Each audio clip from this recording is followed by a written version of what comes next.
Hola, welcome to another exciting edition of DURKO's Notebook for the 2024 Spanish Grand Prix. Got a shit ton of stuff I want to talk about, so pull up a pew, sit back, relax and enjoy the show.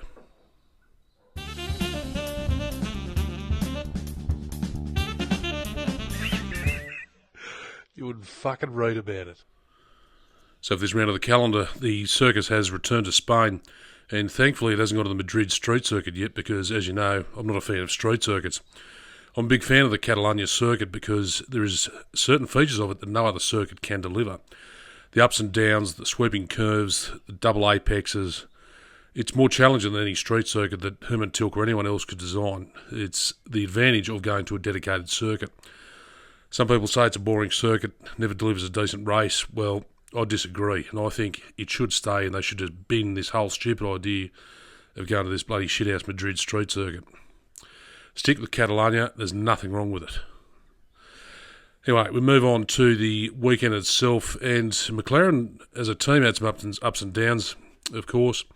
They had a Jewish stocktake in the hospitality area, particularly in the kitchen, which meant that it was damaged beyond repair for the weekend, of course, and maybe for the next couple of races.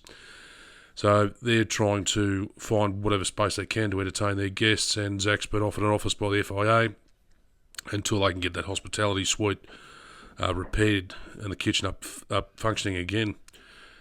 The interesting thing for free practice, and I still can't fathom why there was no penalty handed out for either of these two drivers, was of course Lance Stroll when he deliberately drove into the side of Lewis Hamilton, who was on the outside of the circuit trying to apologise to him for getting in his way, and Lance has deliberately brought his Aston Martin across and driven into the side of the Merc.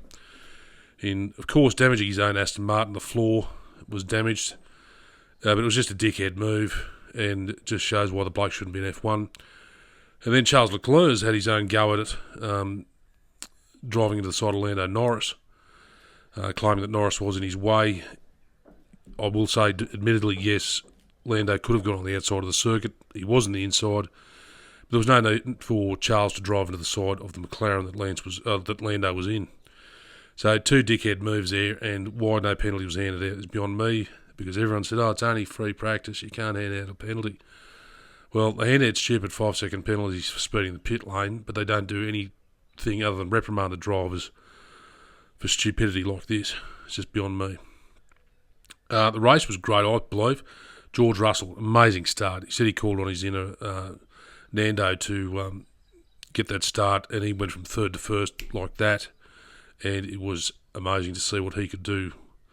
And without a jump start or burning his clutch out, he just had the right strategy, nailed it straight down the outside and took the corner. Now, the race itself, okay, if you think it was boring, argue with me why.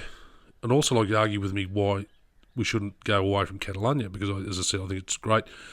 But the big thing about going to Catalonia, it's always the tyre strategy. It just chews the tyres out, especially the left-hand side tyres, because it's always getting flogged through corners. So it really was down to what you were going to do with your tyres and not chew the hards out, because the hards would even get destroyed, but the softs went for a fairly good run.